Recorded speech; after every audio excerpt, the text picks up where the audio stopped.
Court থেকে বেরিয়ে সুজাতা দেবী চুপ করে রইলেন। সুমি কারণটা খুব বুঝতে পারল, কিন্তু মায়ের মনের অবস্থা বুঝে কিছু আর জিজ্ঞেস করল না। শুধু বলল, মা চলো একটা ভালো রেস্টুরেন্ট দেখে আমরা কিছু খেয়ে নিই, তারপর একটা উবের বুক করি। সুজাতা দেবী বললেন, তুই খেয়ে নে মা, আমার ইচ্ছে করছে না। ইচ্ছে করছে না মানে? আমি কি বুঝি না তোমার খিদে পেয়েছে?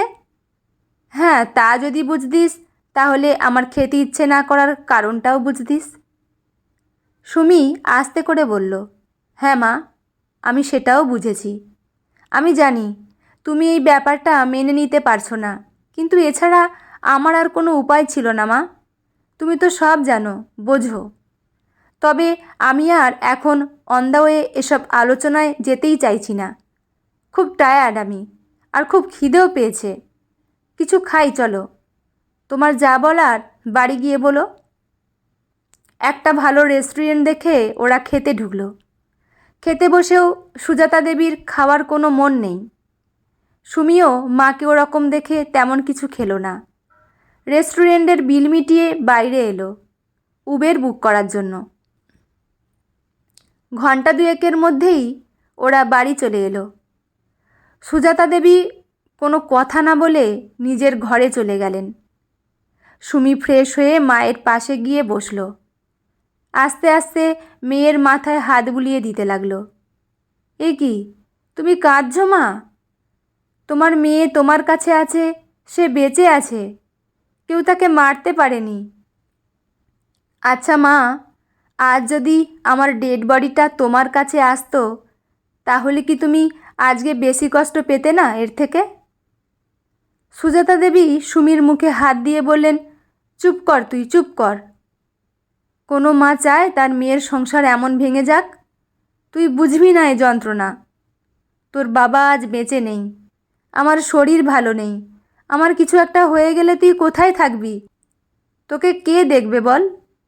তোর কাকা কাকিমাকে তো জানিস, ওরা তোর এই ডিভোর্সের ব্যাপারটা নিয়ে কত খারাপ খারাপ কথা বলেছে। ও এই কথা? তোমার কিচ্ছু হবে না মা, তুমি খুব শীঘ্রই ভালো হয়ে উঠবে। আর আমাকে দেখার কথা বলছো? আমাকে তোমায় দেখতে হবে না, এখন থেকে আমিই তোমাকে দেখব, বুঝলে? বলে মায়ের গালে একটা ছোট্ট চুমু খেয়ে নিল সুমি। বিয়ের পর থেকে তো তোমাদের শরীর খারাপ শুনেও আসতে পারিনি, ওরা আমাকে আসতে দেয়নি। বাবার শেষ সময়টাতে আমাকে আসতে দিল না, নানা অজুহাতে। আমার তখন অত সাহস ছিল না ওদের মুখের উপর কিছু বলি। খুব কেঁদেছিলাম সেদিন। আচ্ছা, যার হাতে নিশ্চিন্ত হয়ে আমাকে তুলে দিয়েছিলে, সে বা তার পরিবার কি আমাকে দেখেছিল? আমার তো নিজেকেই নিজের দেখতে হয়েছে মা। আচ্ছা মা, তুমি শোকেসে আমার ওই প্রাইজগুলো দেখতে দেখতে ঘুমিয়ে পড়ো। আর হ্যাঁ, আজ কিন্তু ইন্টারন্যাশনাল ওমেন্স ডে। তোমার মেয়ে কিন্তু এখন সেই শান্ত ভীতু মেয়ে নেই, সে এখন সাহসী, অন্যায়ের প্রতিবাদ করতে জানে, আর স্বাবলম্বীও। তুমি অত অত চিন্তা করো না। নাও একটু সরে শো, আমি শোবো। কতদিন তোমার পাশে শুই না একটু নিশ্চিন্তে। তুই বুঝতে পারছিস না সুমি, তোর কাকা কাকিমা এলে তোকে আমাকে ছেড়ে কথা বলবে ভেবেছিস? দেখলি তো, বাড়ির লোক হিসেবে একটা দিনও গেল কোর্টে। এমনকি আজকের দিনটাতেও ওরা কেউ ছুটি নিল না। ওদের নিয়ে ভেবো না, আমি যা বলার বলবো ওদের। ওদের তো আমাকে খাওয়াতেও হবে না, আমার দায়িত্বও নিতে হবে না। শুধু এই বাড়িটায় থাকবো, যে বাড়িটায় আমার পুতুল খালার একটা ঘর ছিল, আমার ছোট্টবেলার বাড়ি, আমার দাদান ঠাম্মার বাড়ি, আমাদের বাড়ি। কিছুক্ষণ পরেই সুমির কাকা কাকিমা চলে এলো। সুমিকে দেখে তারা যে খুব বিরক্ত বোধ করল, সেটা সুমি তাদের হাবে ভাবেই বুঝতে পারল। সুমি দরজা বন্ধ করে আবার মায়ের কাছে এসে বসল। রাতে খেতে বসে সুমির কাকা চন্দন খুব বিদ্রূপ করেই সুমিকে বলল, তাহলে এবার তোর শান্তি হলো বল? স্বাধীন দেশের স্বাধীন নারী, দারুণ দারুণ। সুমি কোনো উত্তর না করে চুপ করে থাকল। সুমির কাকিমাও সুমির কাকার সাথে তাল মিলিয়ে বলা শুরু করলো, শান্তি বলে শান্তি, দেখলে না তোমার কথার কোনো উত্তর করলো না, এত সাহস ওর, এর জন্য দায়ী। কিন্তু তোমার বৌদি, কোনটা ভালো কোনটা মন্দ উনি কি একটু বোঝাতে পারতেন না মেয়েকে? সুমি এবারও বিশেষ কিছু না বলে শুধু আস্তে করে বলল, কাকিমা প্লিজ মাকে কিছু বলবে না, তোমাদের যা বলার আমাকে বলো। চন্দন খুব উত্তেজিত হয়ে বলল, নিজের সম্মান তো হারালেই, আর আমাদের ফ্যামিলির সম্মানের কথাও একবার ভাবলি না। পাড়ায় মুখ দেখাবো কি করে এখন? সবাই নানা কথা জিজ্ঞেস করবে, অপমান করবে। এবার সুমি আর চুপ থাকতে না পেরে বলল, পাড়ায় সম্মানের কথা বলছো কাকা? ঠাম্মার সাথে যখন দুর্ব্যবহার করতে, চিৎকার চেঁচামেচি করতে, তখন তোমাদের সম্মানের কথা মাথায় আসেনি? কিভাবে আমাদের ঠকিয়ে পুরো বাড়িটা নিজের নামে করতে গিয়েছিলে সে তো সবাই জানে, তখন লজ্জা লাগেনি তোমাদের? পাড়ার লোক কে কী ভাবলো তাতে আমার কিছু যায় আসে না, আমি তাদেরটা খাবও না, পড়বও না। আমার সম্মান আমার কাছে, সমাজের চোখ দিয়ে নিজের সম্মান মাপতে আমি রাজি নই। আমি নিজেকে নিজের সম্মান দিলাম, এটাই আমার কাছে বড়। সমাজের লোকের কথা ভেবে নিজের লাইফ নষ্ট করতে পারবো না। চন্দন রেগে গিয়ে বলল, তা পারবি কেন? উচ্চশিক্ষিতা হয়েছিস না? একটু মানিয়ে চললে তো ডিভোর্সটা অন্তত হতো না। কি বললে কাকা? উচ্চশিক্ষিতা? আমার শিক্ষার বড়াই কোনো দিনই ছিল না, কিন্তু আজ মনে হচ্ছে ওই শিক্ষাটুকু ছিল বলে আমি আজ স্বাবলম্বী আর অপমান থেকে বেরিয়ে এসে নিজেকে সম্মান দিতে পেরেছি।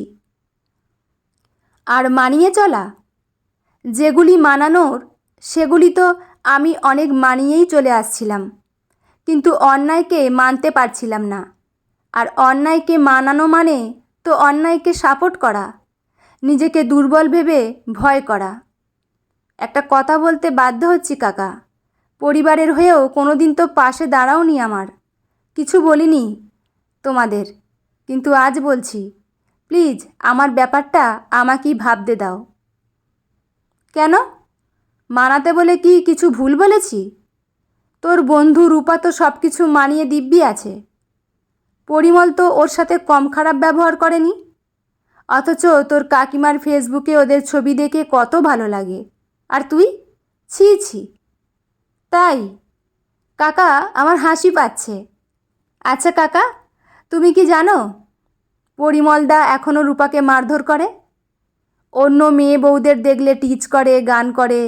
হ্যাঁ, রূপাও জানে, ও কিছু বলে না, পাছে ওর সাজানো বাসাটা ভেঙে পড়ে। রূপা বেরিয়ে আসতে পারে না, ও সমাজের চোখ দিয়ে নিজের ভালো থাকাটা, সম্মানটা দেখে।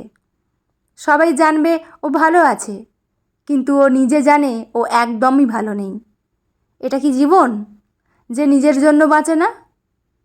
আর শুধু রূপা কেন, মা যেদিন বিশ্বাস জেঠিমাকে আমার দুঃখের কথা বলেছিল, সেদিন বিশ্বাস জেঠিমা সমব্যথী হওয়ার চেয়ে তার লম্পট জামাইয়ের কিনা প্রশংসা করলো মায়ের কাছে, শুধুমাত্র নিজেকে মিথ্যে বড় সাজানোর জন্য। এটাই সমাজ, আর এই সমাজকে ইগনোর করে আমি বেরিয়ে আসতে পেরেছি সাহস করে। মিথ্যে সুখী দাম্পত্যের নাটক করতে হলো না। আজ নারী দিবসে আমি জোর গলায় বলতে পারছি, আমি নিজেকে সম্মান দিয়ে নিঃশ্বাস নিয়ে বাঁচতে পারবো। সে সমাজের মানুষ যে যা খুশি ভাবুক আমাকে নিয়ে, জীবনটা আমার কাকা। তোমরা যখন এতদিন আমাদের কথা ভাবোনি, এখন আর ভাবতে হবে না। বন্ধুরা, গল্পটি এখানেই সমাপ্ত। গল্পটি আপনাদের কেমন লাগলো অবশ্যই কমেন্ট করে জানাবেন।